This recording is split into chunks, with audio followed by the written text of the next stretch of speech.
Oops, there's the hand. We are alive. Trying this for the second time.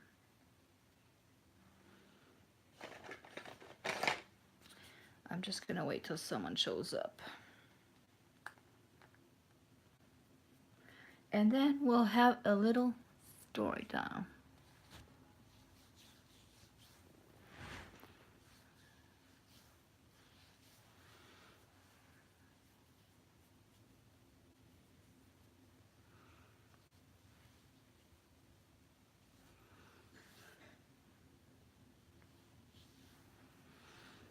Who is here? Say hello. Say hello, say hello. I wanted to share a little story of how I crossed the border on foot for 2 days.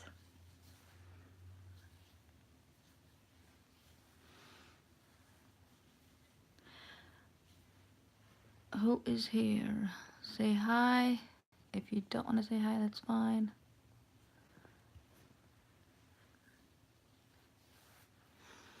Just listen to the story then.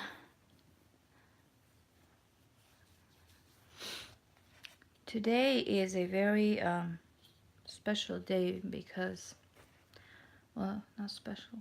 Well, kind of special. Well, special. I'm celebrating life and also remembering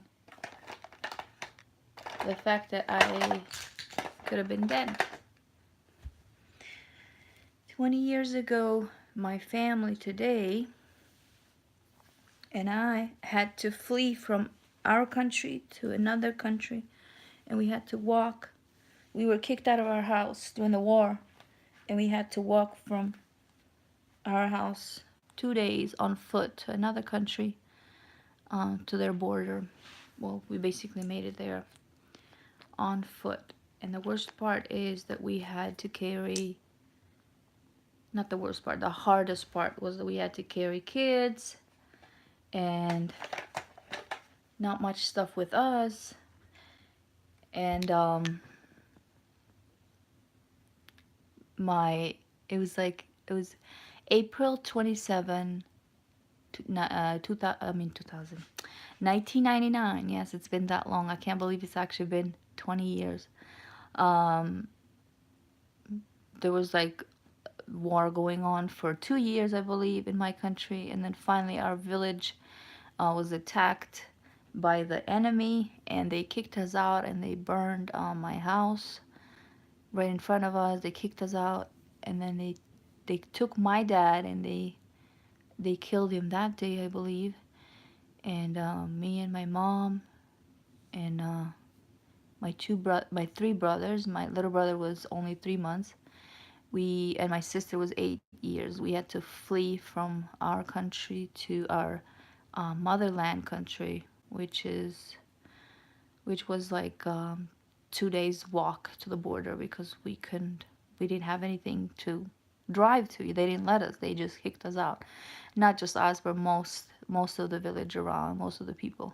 Well, basically the entire country was kicked out from their own home. I'm not sure if any of you have heard this, but this was Kosovo War, 1999, 20 years ago. It's crazy. Now I'm like thinking this morning, what would my life have been 20 years ago? I know for a fact that I'm very grateful, but 20 years ago was the first time I actually spoke English. So after that, I've been speaking English every day for the past 20 years now. It was when we made it to the on the other side of the border. We were like exhausted and terrified, and there were so many like journalists from around the world. It was CNN for sure, BBC. It was every news outlet out there in the world. And I was holding my little brother. He was 3 months old back then. And I remember clearly this lady, she had a mic and she was going around asking people English, English, English.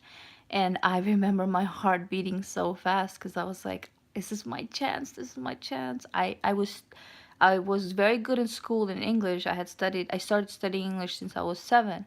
Um, but I never really spoke like a conversation, you know? So that day I was just like, when she was going around, I was like, oh my God, this is my chance. This is my chance. This is my chance to freedom, you know? Because I thought speaking English was freedom, which was for us back then. And I remember raising my hand and saying, I do. And my entire family looked at me and they turned like this. They were like, what? And I remember just telling her the story and what had happened to us those days, and every news outlet was just focused on me. Like I was everywhere in the news around the world. I don't know why I can't find those videos now on YouTube. I've searched everywhere. I do have some tapes when I made it here. I have them at home. But for that day, I would love to find them because it would be nice to see me speaking broken English back then. But I remember I felt so free. I felt like my life began that day. In a sense, it kind of ended on the other side, but it also began because we survived. Like, we were not killed, although we were attacked so many times and threatened to be killed.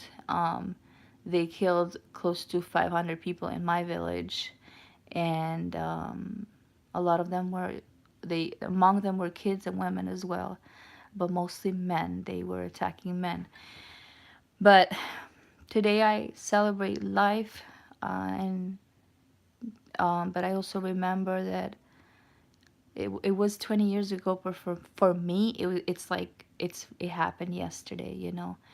The memories, the pictures are vivid. They're right there, you know, in my head.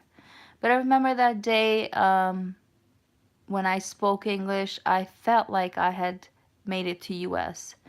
And I could have, but my mom was, you know, she was determined to go back to the country and go back thinking they were going to find our dad alive, but we didn't. We found my dad 6 years after the war had finished. We found their bodies in a big, massive grave in another country that they had dragged them.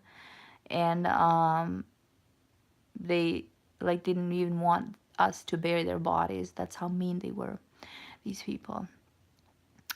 And but my mom and we had a chance to come to US for free and get citizenship and get our lives here together twice. A lot of people had made it to the border and they were offered immigration status and all that stuff. I forget how it's called. But my mom was determined to go back. And surely within 3 months after the war finished, the war finished. The worst happened today, 20 years ago, and then the war finished in June of 1999. We went back. It was nothing. The house was completely burned. We found pieces of the body pieces, like bones, and we found a person's calf. We found blood. And the house was completely burned, of course. So we had nowhere to sleep. We didn't even have a tent, let alone a house. So my uncle had a store, and my grandma's family, they had a store where my uncle used to have his, stuff. It was like a storage room, and he was killed in the war too. So my family lost my dad. We lost 7 members that day, including my cousin who was 16 years old. He was in the same class with me. Um, so my uncles, they offered us that storage room. We stayed there for months, I believe. And the door wouldn't even close. Oh my God. And when I think about these things, and it's crazy. I'm actually writing a book on it. Hopefully one day I get to publish it. But every time I sit down and write it, it's like the memories are so raw. I stop and it's like, ugh, I don't want to remember it, but um, I have to because, I would like to tell my story one day too. and I've had a chance to tell my story many times. I shared a little bit on my testimony video that I shared last year on my channel. If you haven't seen it, I encourage you to. You will know more about it. But I remember we stayed in that room. Thank God it was not cold. It was not winter. It was just the beginning of summer. Otherwise, we would have like been in bad shape there. And then they had given us a tent, so we stored some stuff there. During the day we would stay inside the tent on our land until um, a Christian organization came and they built, well, they didn't build the house, the walls were left, but they built the roof, and they gave us aid, and I'm very, very grateful for that. Many, many organizations had come after the war in my country, and they started to help us, and they brought us food. I remember that was the first time I had peanut butter, and I thought it was so weird. I never seen food like that. So that's when we actually saw Western food for the first time. And a lot of it, we didn't know what to do with it. But anyway, this is just a short story. I don't even know where to start or what to share. But I remember when we we left. It was a Tuesday. It's April 27. It was Tuesday morning, like around 10. We left by on foot, and I was holding my little brother. I had him in a little bassinet. Hi, Donny. And I remember I had a little journal, and I wrote everything. Every time we stopped, I wrote what we were experiencing throughout the journey from one country to the other when we were trying to reach the border. But the worst part was that when we made it close to the border, the enemy's police kept coming around us, and their army, and they kept saying, "We need all your IDs and whatever paper you have. If we find anything on you, we're going to kill your family. We're going to kill you." And so me, I was what, 17 years old, being scared. I ripped each page of that journal on the way, and I left it behind. And till today, I was so sad because I was like, I wrote everything what we were going through, and I wanted, because that would have been a great piece for the book. But because I was so scared for my life and for our family, because they were just scaring us, I know they would probably didn't wouldn't really care about that journal, but oh well. I remember I tore it and threw it behind me. So, and I don't even remember where exactly we were, because I would have gone back, but I don't think so. It's been 20 years now. I hoped that someone would have found it, but oh well, I don't think so. No one did. Anyway, she's over there watching Lion. So, what I'm trying to say is that you never know what people have gone through. You never know people's history. But through it all, for us, I feel like I was born again, and I was spiritually and physically born again, was given a second chance to life. And ever since, I have seen God do so much in my life and in my family's life as well. He has never let us in any step. But today I was looking at the pictures and the memories. Like, I have one right here. I'm going to show you guys. Give me a second. I'm on my pajamas.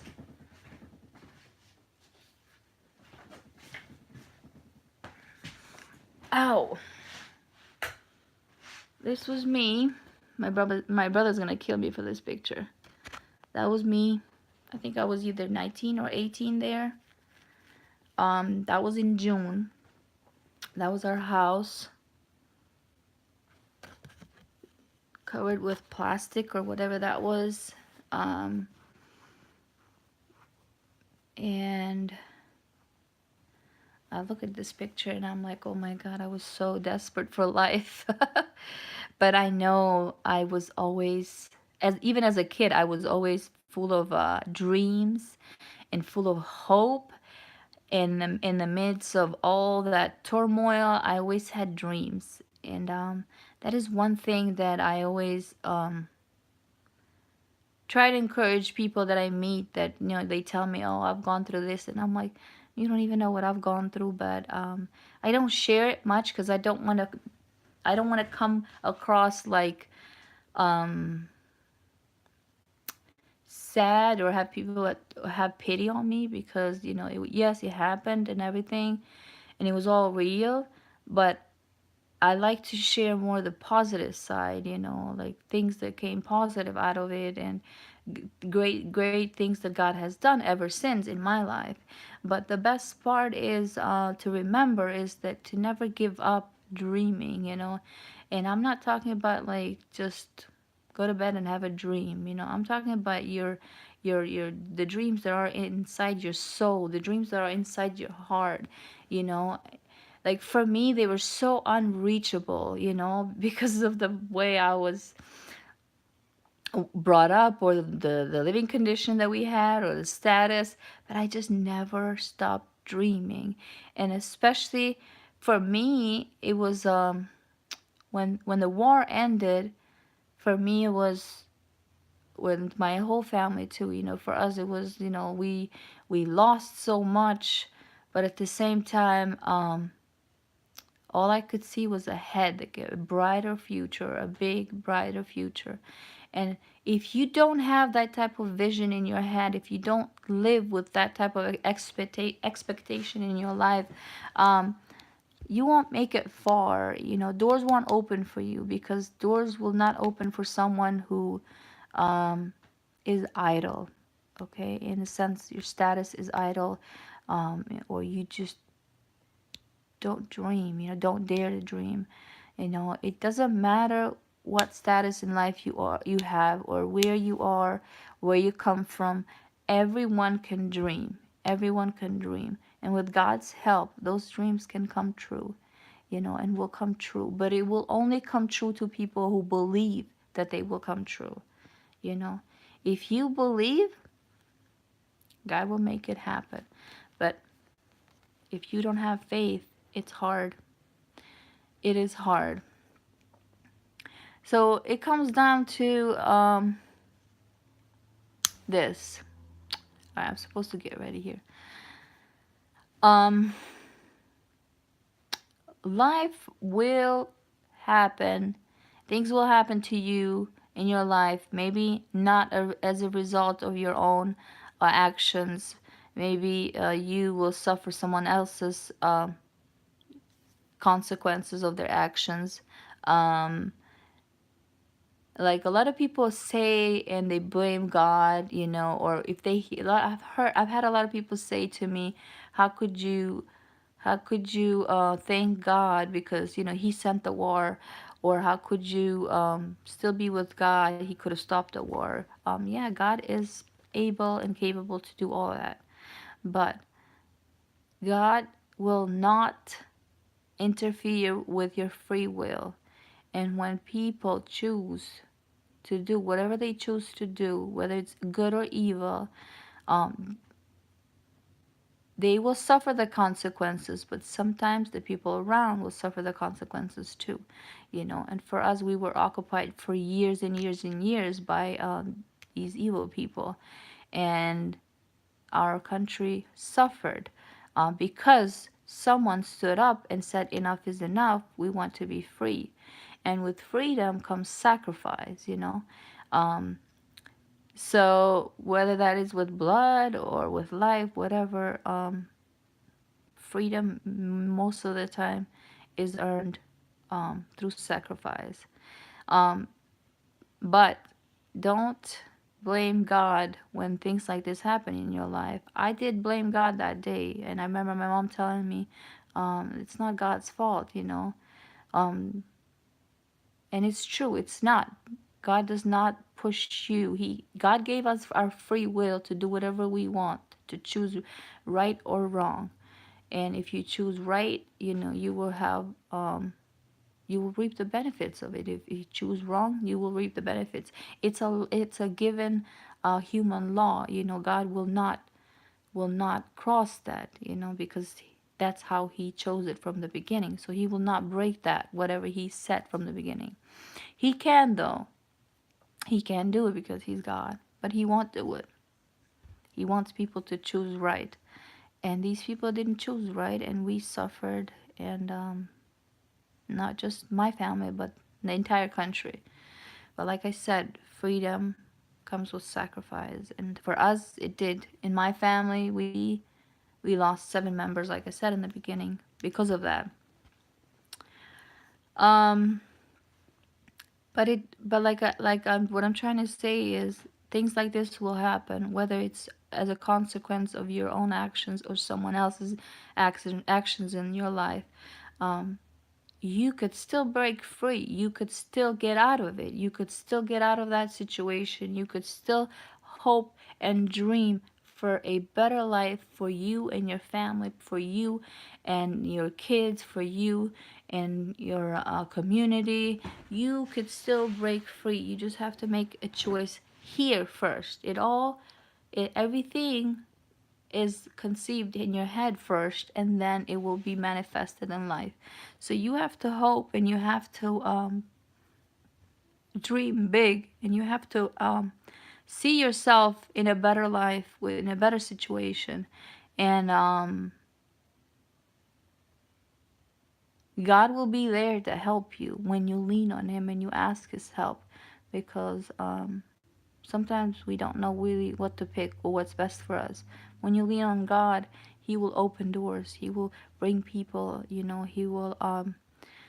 will just bring you divine connections, and I believe that's what I had. I had divine connections in 1999, 2000, 2001, in 2002 when I started university in US. For me, that was divine connections that God provided. And for me, that's when life began, and I started school late, but I didn't want to give up, because my childhood dream, the biggest dream that I had in my heart, was that one day I was going to study in US, and I did. It came way many years after, but it did, it did come to pass. I never gave up dreaming. I never gave up believing that it's going to happen, you know. And sometimes, you're gonna be like, with your own mouth, you're gonna be like, oh, it's not gonna happen, it's not gonna happen, it doesn't, things like that don't happen to me, look where I am, look my environment. The environment should not dictate what you think and what you believe, the environment should not, because if you do, then you're stuck there. You have to dream big and give those dreams to God and surrender them to God and believe that He can make them happen, you know. And but it's a daily struggle. You gotta believe every day, every day, every day. No matter what comes around, you have to believe every day, you know. Okay, so I don't know who's here. Please say hi. But ow, my foot is numb here. So I hope that you guys like this pep talk and find it encouraging. Now you know a little bit more about me. What am I doing? Yeah. Now you know more about me. I wanted to share my story. I kind of did on my testimony. Yeah, I did. I think so. Not not the whole thing, because I have so much. But like I said, I'm writing a book, and hopefully one day you guys get to have it in your hands and read it. But this is it. I titled it what did I title this? Crossing the border by foot. because that is what came to my mind today, you know? We were so young. I remember my brother was 3 months old. I was 17. I was still in high school. I started school late, so I was in my last year in high school. But I remember when we came back, we did summer school to cover up for the days that we lost during the war.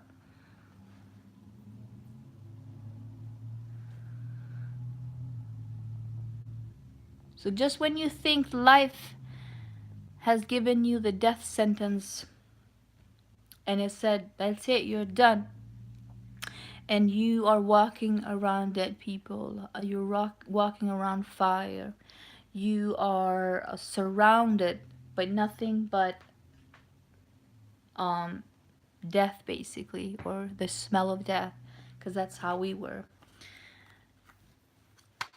Your breakthrough is just on the other side. It's just on the other side, and it's very close. So don't give up, because you never know. You never know how close to your breakthrough are you. You never know how close to your true life, or the start of your true life are you, you know? So don't give up.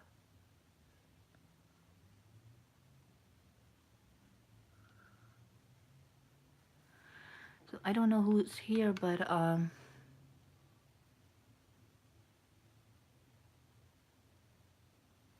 getting ready because we're gonna go out.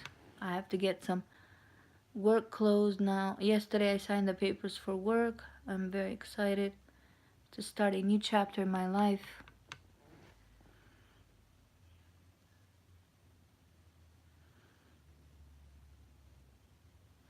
But I believe that that day when I said when we crossed the border and we were sitting down just waiting to, for someone to help us, basically, because we had nothing. We just had our clothes in our bodies.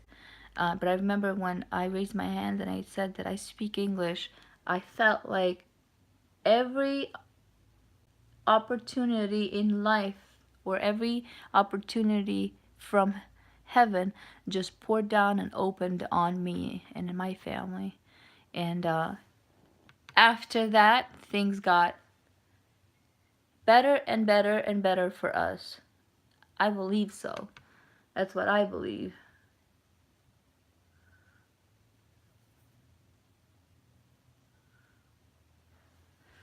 And I know they will get better and better. You just have to believe, you know.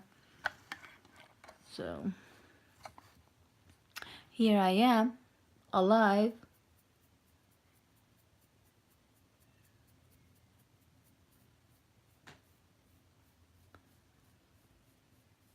The only thing I wished is that my dad would have been alive to enjoy life. I know my dad's desire was always to come and live in U.S. And if my dad had made it on the other side of the border with us that day, he would have never thought twice to take the opportunity when we had the opportunity to come and live in U.S. and start a new life. He would have never thought twice, because he always wanted to. We actually had tried when we were, I think I was like 6 years old, 6 or 5. We had tried to get papers and to get a green card. It was like it's like a lottery that you win to get your green card. But I remember, I think he was deceived or something by people who were trying to do that.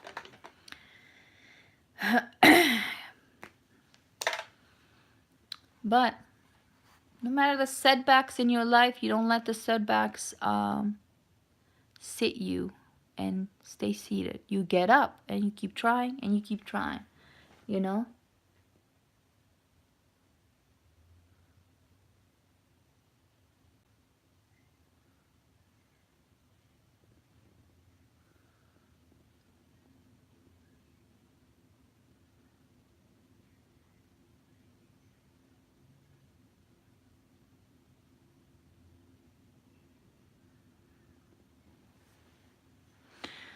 Oh, I always have a hard time doing the eyeliner.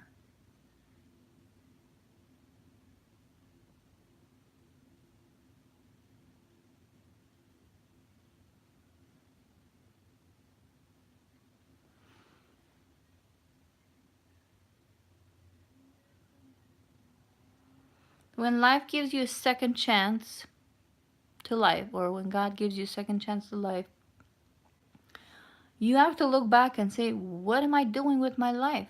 What did I do with this second chance of life? Um, am I living or just surviving?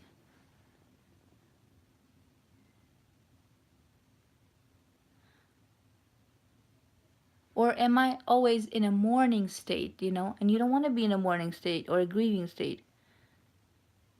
Always. There's always time to grieve and mourn, but then you move on.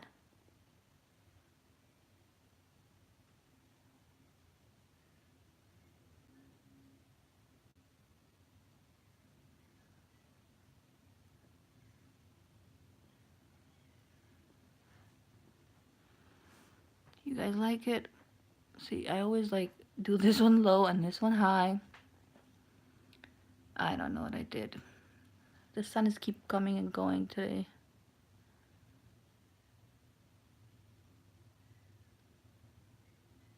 Sadly, though, I know a lot of people who never grieved the way they should have grieved and moved on with life. And I know a lot of people who actually blame God for what happened. And it's very understanding to think in your head that God, yeah, He's powerful. He should stop bad events from or bad things from happening in our life. But like I said, people who do us wrong or people who do evil to us, they have a free will too. They have a free will to choose whether to be good to someone or be bad to someone. And that free will, no one can take that away from us humans. We're not robots. In a way, I wish God would have not created free will, because I wish we'd have just been robots, but that's not, that was not God's will, what He wanted to create. God wanted to create people with, with free will to choose, to choose Him, to choose right, to actually choose from your own heart to do good, not have to be pushed. Because then when you are told what to do, then you're just like a robot. God respects our free will, and He will never violate that.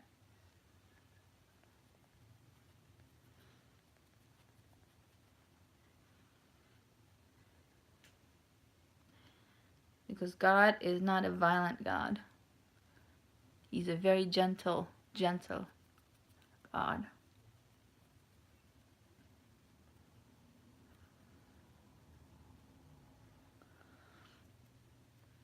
How long have I been? Who's watching? Say hi.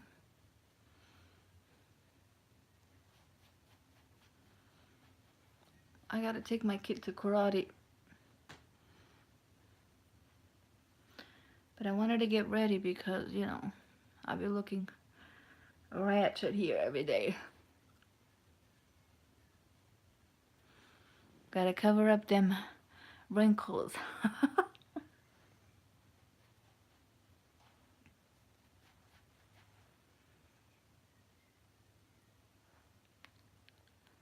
So,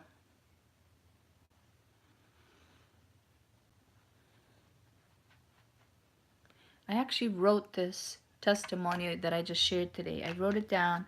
I just can't find the piece of paper. Oh, I'm itching my nose. I can't find the piece of paper, so I don't know where it is. So, I just decided to go live today and just share it like this. So I apologize if it doesn't sound well, but it's from my heart.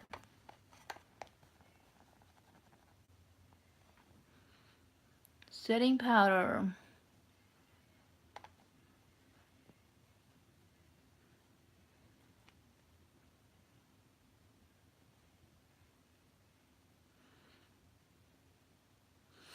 Where's my other phone? Now we lost whoever was here.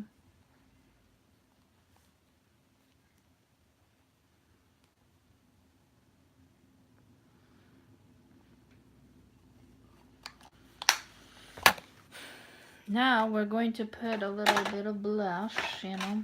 We need some blush in life. I am too pale.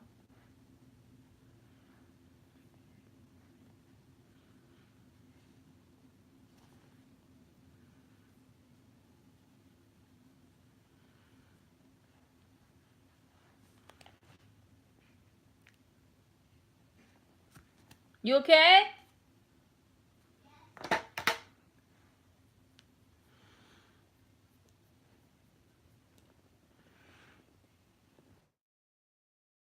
What do we need now?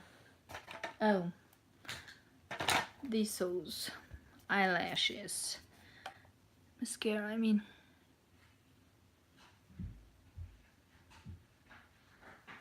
Is that Daddy?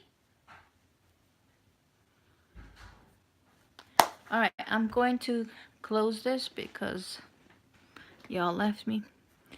But anyway, remember, keep dreaming, keep believing. Things will get better. Just don't stop believing. Now let's go